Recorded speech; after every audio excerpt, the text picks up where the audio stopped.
Hello and welcome back to Finding Your Niche. Thanks for joining us again, and I hope you're doing really well right now. In today's episode, I shared a conversation with Dan Slagen, the Chief Marketing Officer at ClimaCell. ClimaCell is a weather intelligence platform which enables businesses to forecast weather so they can proactively optimize their business plans. Think about companies like Uber, the U.S. Air Force, and Delta. Super interesting guy with a ton of marketing knowledge. I got a lot of this one, so I hope you all enjoy it as well. All right. Well, welcome to the show, Dan. It's a pleasure to have you on. For those of you that don't know, I have Dan Slagen, the CMO of ClimaCell, with me today. I'm super excited to have you. And first of all, congratulations on the new book that you just published. I bet that's super exciting for you. I'm really stoked to have you on. You've done so many things throughout your career in terms of marketing. You've gone deep in a few different industries, and you've also worked for several different startups. So really interesting career. So Dan, I'd like to give you the opportunity to introduce yourself. Appreciate it. And yeah, thanks. Happy to be here. Dan Slagen. I'm currently CMO of ClimaCell, weather technology company here in Boston.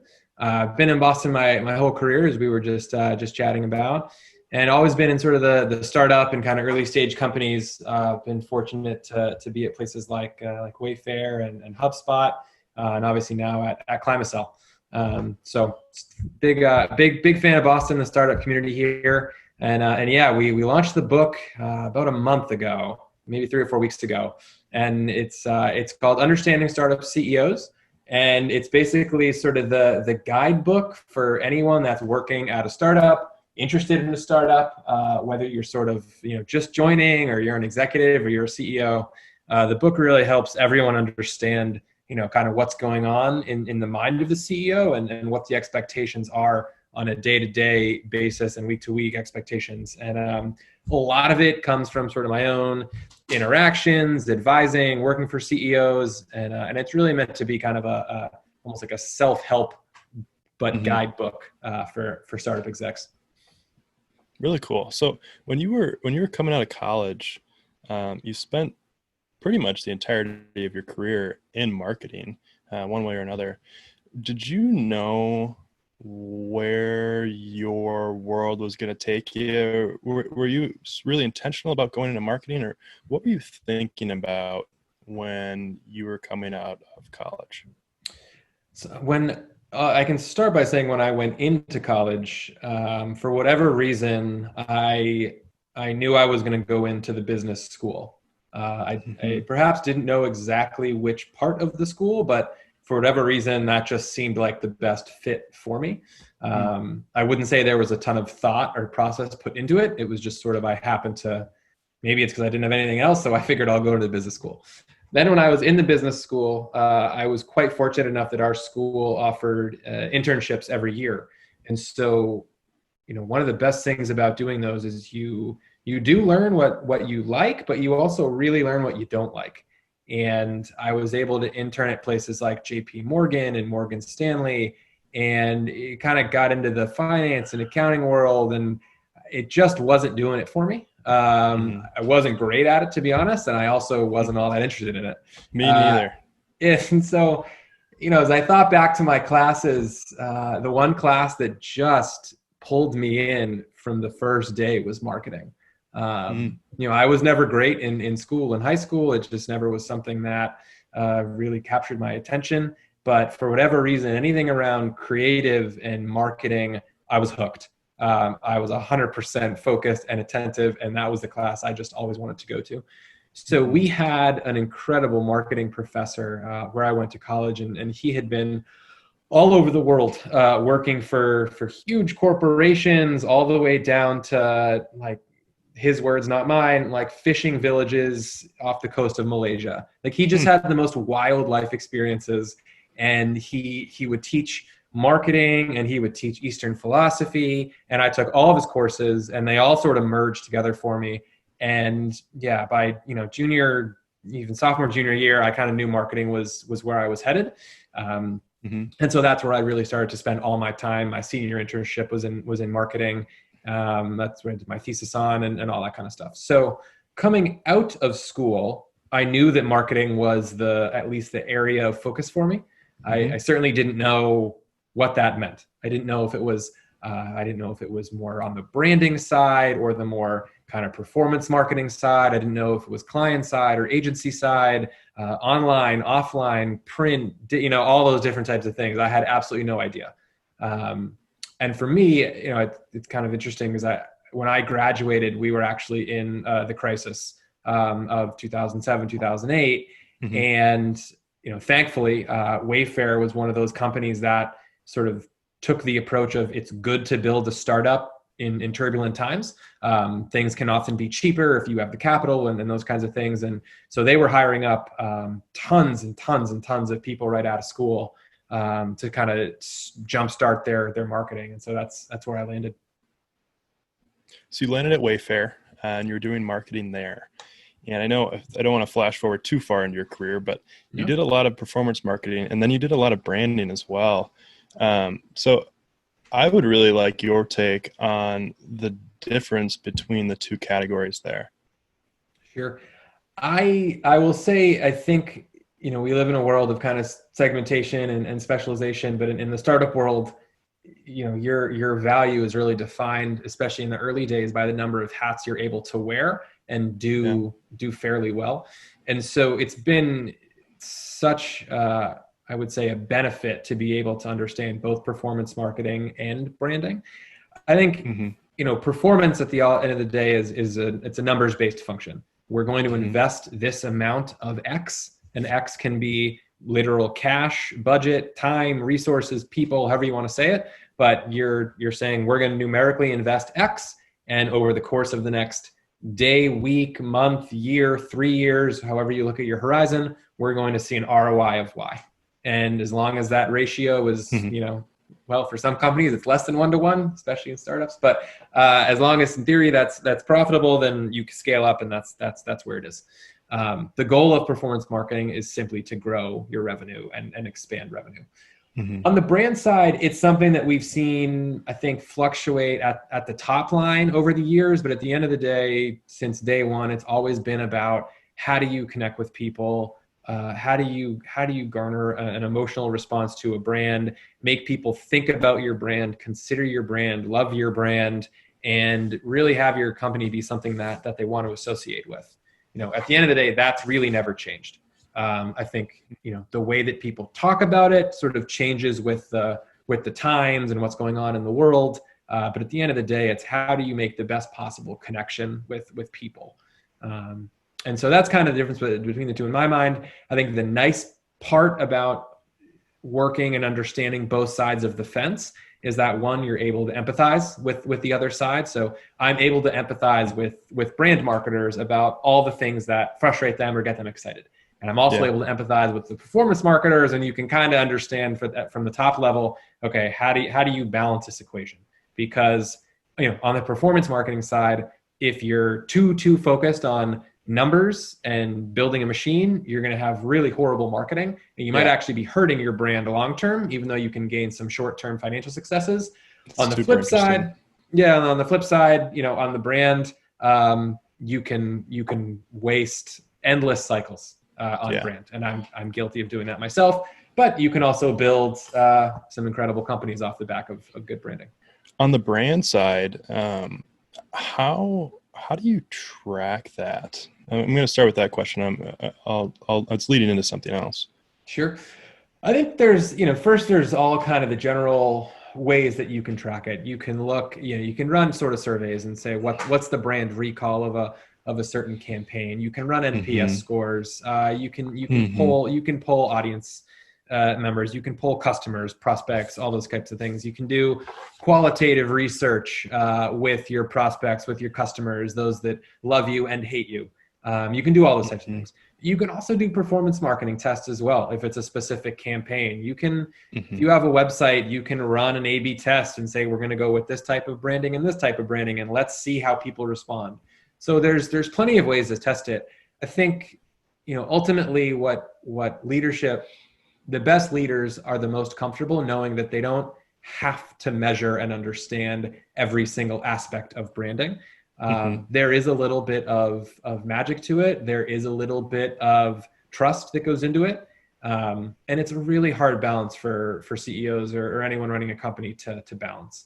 But those that are able to put the trust with the metrics, with the magic, this is like a jack of all trades, but that's kind of when you see the best brands come out. Well, it's interesting because there's so much gray space there. And I feel like you can do a lot of tests with it, run surveys, try to track it as much as you can. But at what point in your experience have you recognized that it's time to pull the plug?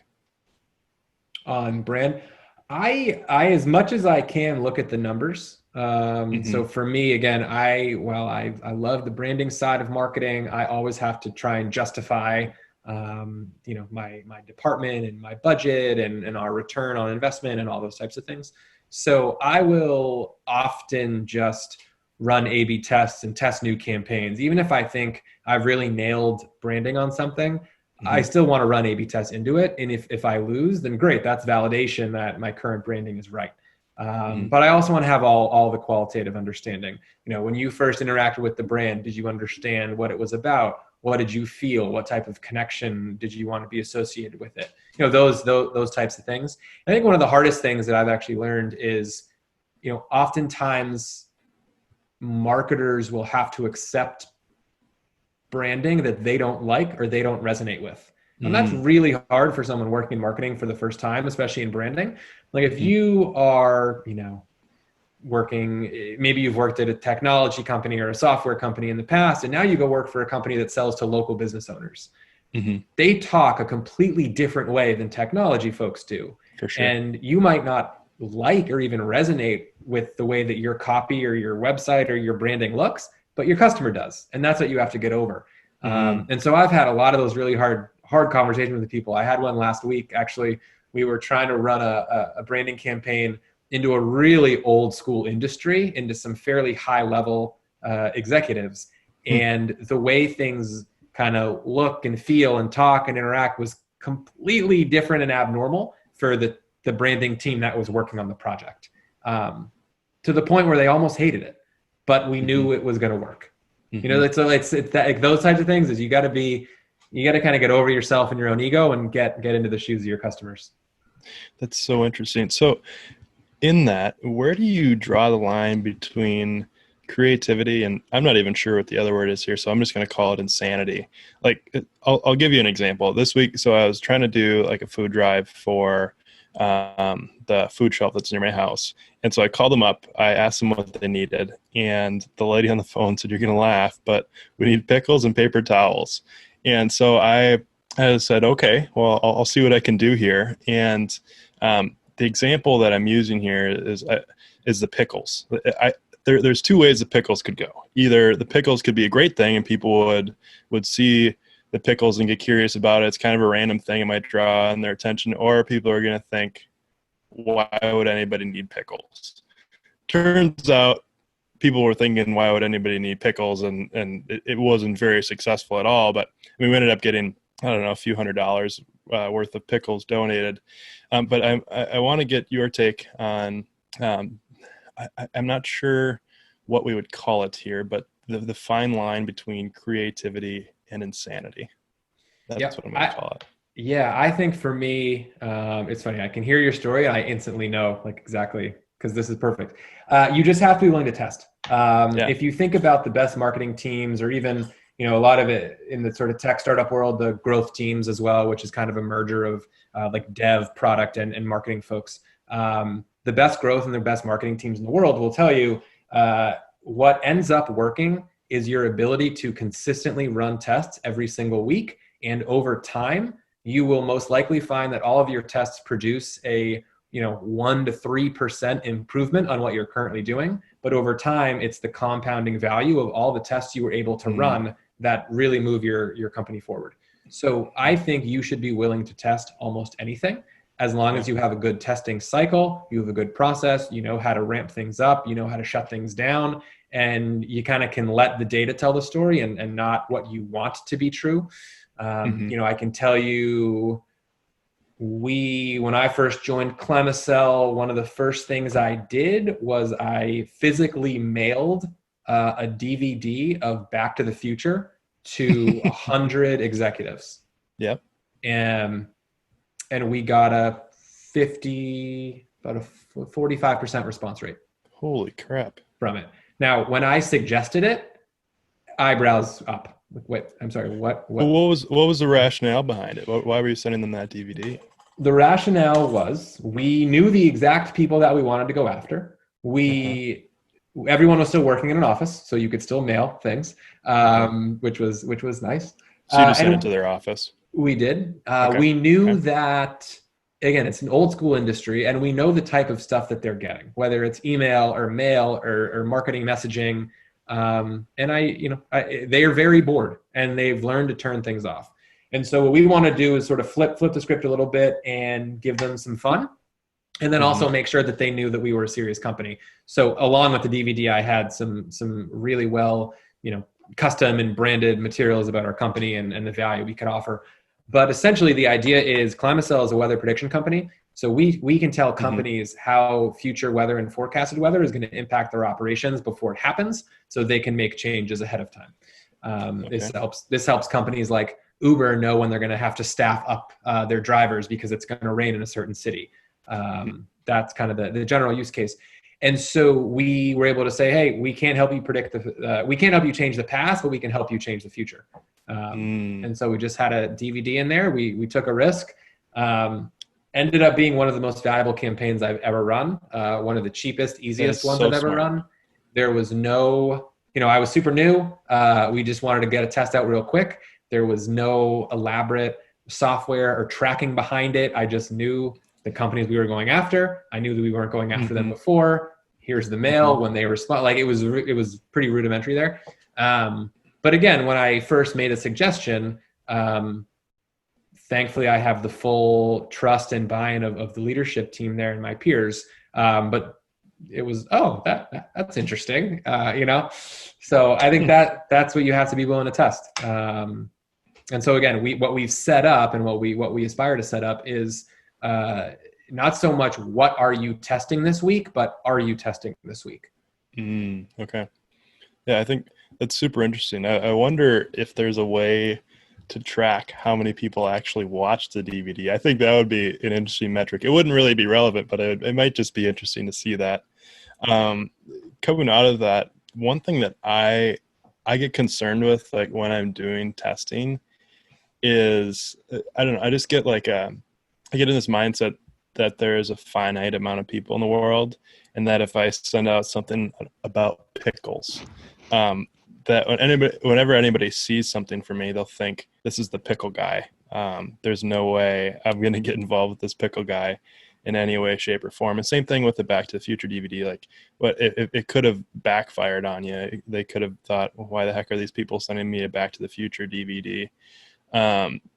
What do you think about when you're doing this testing, and how do you keep yourself out of that mindset of I don't know if it's fear or just worry that there's a finite amount of people out there?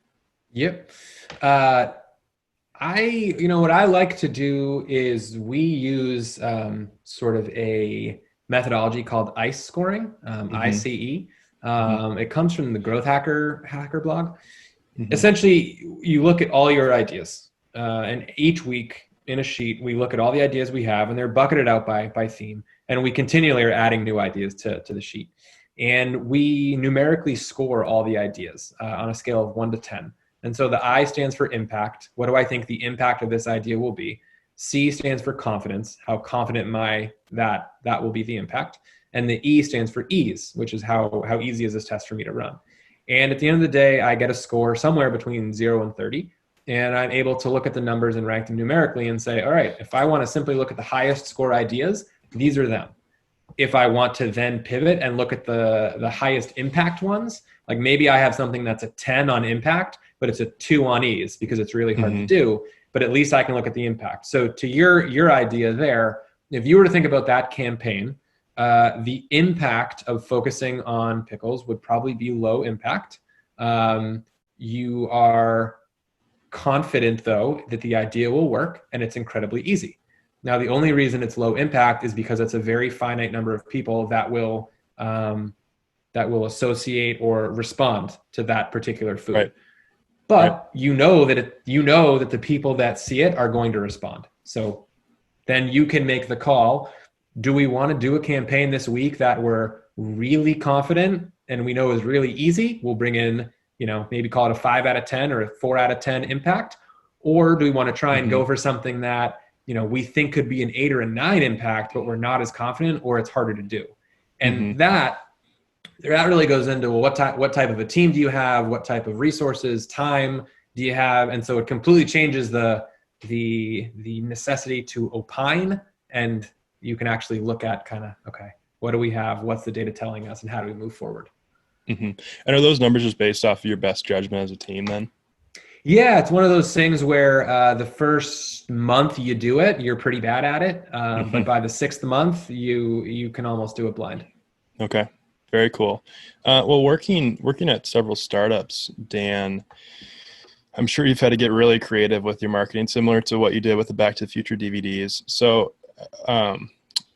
if you had a small budget to work with, where would you invest those dollars? Would you invest in research to understand where your market is?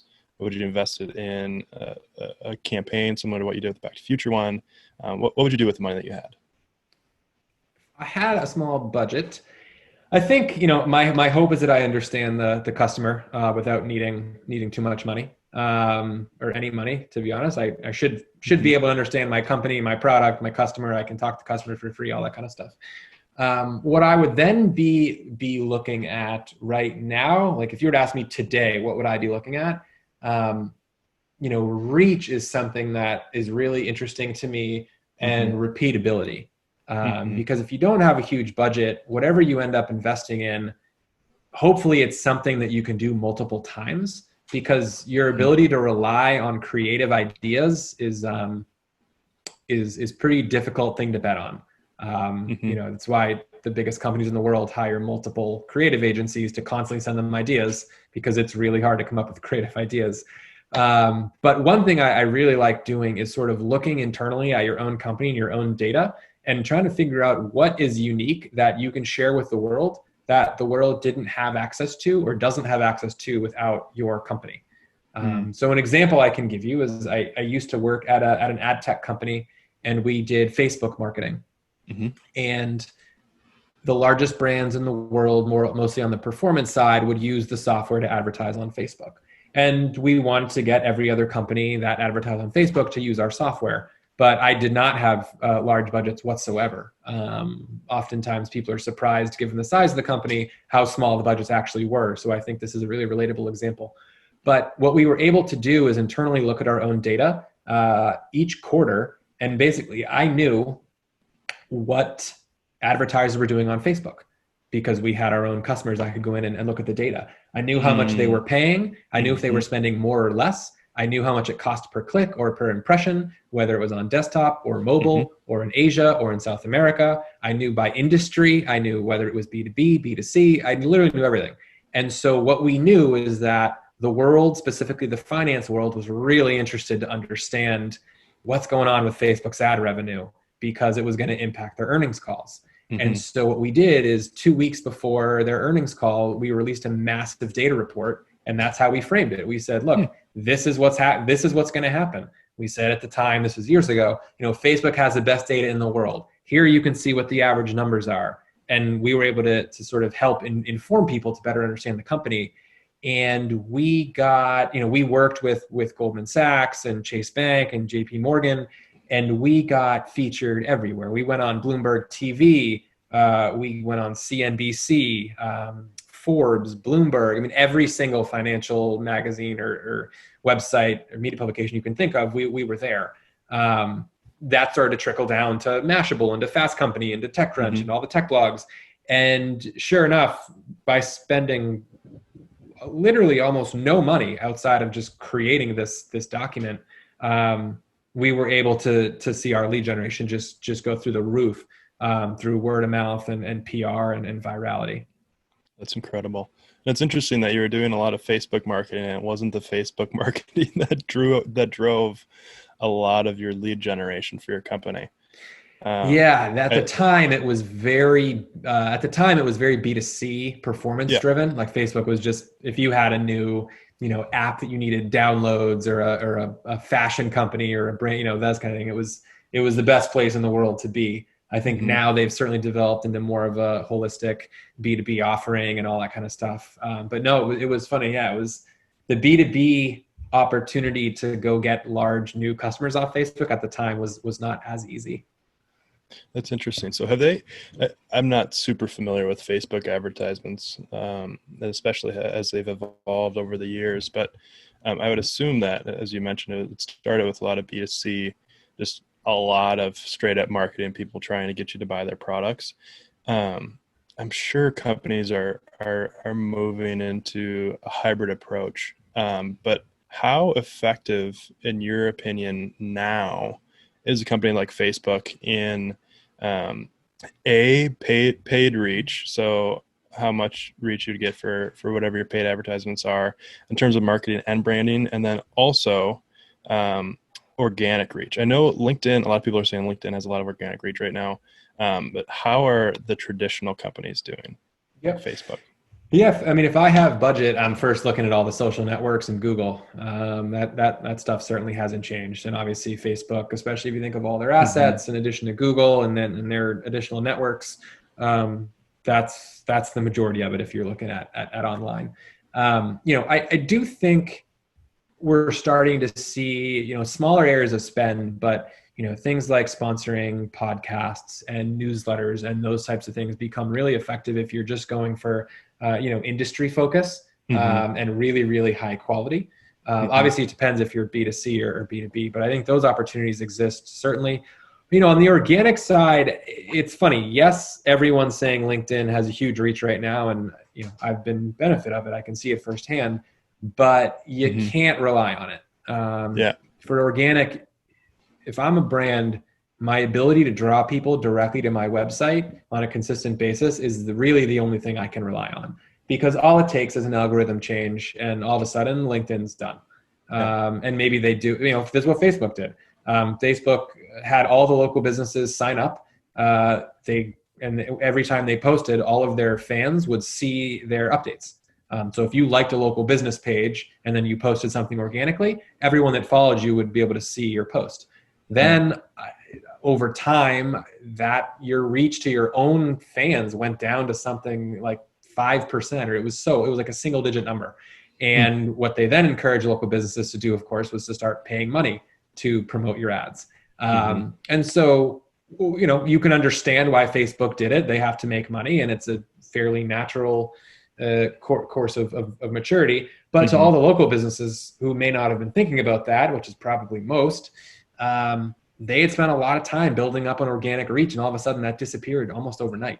And so Interesting. LinkedIn, they've now been able to use history as a friend, and they can see both the pros and the cons of a Facebook making that move. And they can look at Google, every time Google changes their organic algorithm, X number of people, cry because their rankings just went down. But hopefully marketers, what they're seeing over time is that if you rely on one external source as your main source of leads, you should be ready to lose it all. And it doesn't mean that you Mm-hmm. shouldn't do it. Obviously, I've seen brands that have literally built themselves on the back of LinkedIn because they Mm-hmm. said, you know what? We don't think for the next 3 years, LinkedIn is going to change their algorithm. This is our all in and we're going for it. And it's worked brilliantly. And, kudos to them. I've also seen companies that have invested all of their time into maybe Facebook or a certain type of SEO on Google for organic, and something happened and they completely lost all their leads. So, as long as you admit that to yourself in the beginning and you're willing to accept the consequences, then that's all you need to Mm-hmm. know. There's pros and cons to going all in, and there's pros and cons to sort of having a more diversified, we're going to do a little bit of this, a little bit of that. So you just have to make sure you have that conversation of all the pros and cons. So as a small company, I mean, what do you think these small business owners should be thinking about to stay ahead of the game? And I mean, I would just say be agnostic. The reach is going to be there's going to be more reach on different platforms from time to time. Like TikTok is probably insane right now. Yeah. If you advertise on there, you're probably going to have a lot of reach, depending on what you're advertising for and who you're advertising through. But what is your best bet for these small businesses to stay ahead of the game?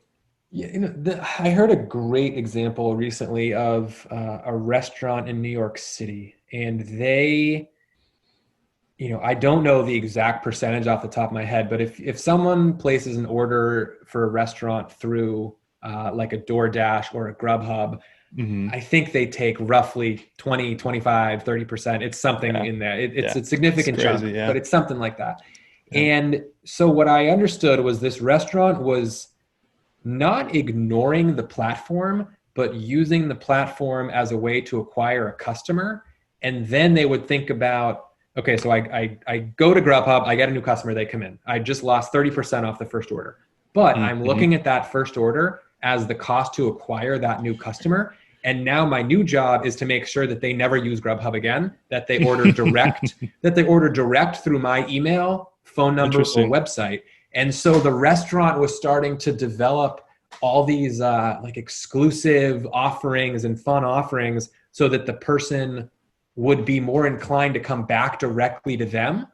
And it's just there's just a really smart way to think about it, because That's so wise. because a company like DoorDash or Grubhub offers an insane amount of value to a restaurant. Yeah. Just like anything else, just like Google does, just like a TV ad would. But if you rely on it too much or you get addicted to it too much, again, just like any other advertising platform, you run the risk of having that go to zero overnight, or maybe not having the funds to afford it anymore, and all your revenue and your leads and your customers drying up overnight.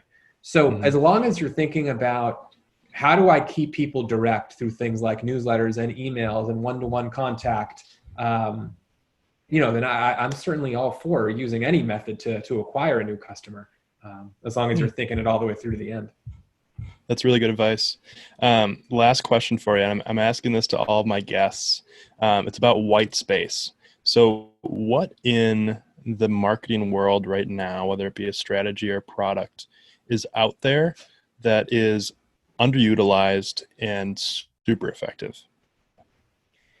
It's an interesting question. I can answer it two ways. The first, I will say this.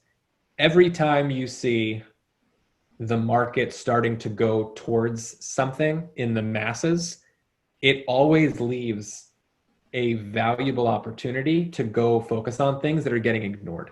So for instance, you are seeing a ton of people going to places like, TikTok. You mentioned LinkedIn. Everyone's becoming an influencer on LinkedIn, all those kinds of stuff. How many people are handwriting a letter to people and putting it in the mail? That's a good question. Probably not a lot. Granted, you're not going to have the scale, but you may not need it because you're going to have the quality, and the response rates are going to be so high. So if you keep following the trends, you're going to get ping ponged around like everyone else.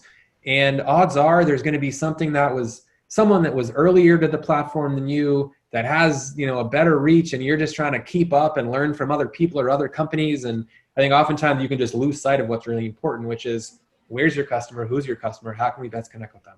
Which sometimes is doing really unsexy things that, don't sound great on a podcast. Like, I would love to sit here and tell you, oh yeah, we're focusing on TikTok. We have, 10 million followers on our TikTok channel, but that's just not our audience. That's just not the way we go to market right now. And so, we've chosen to go a different route.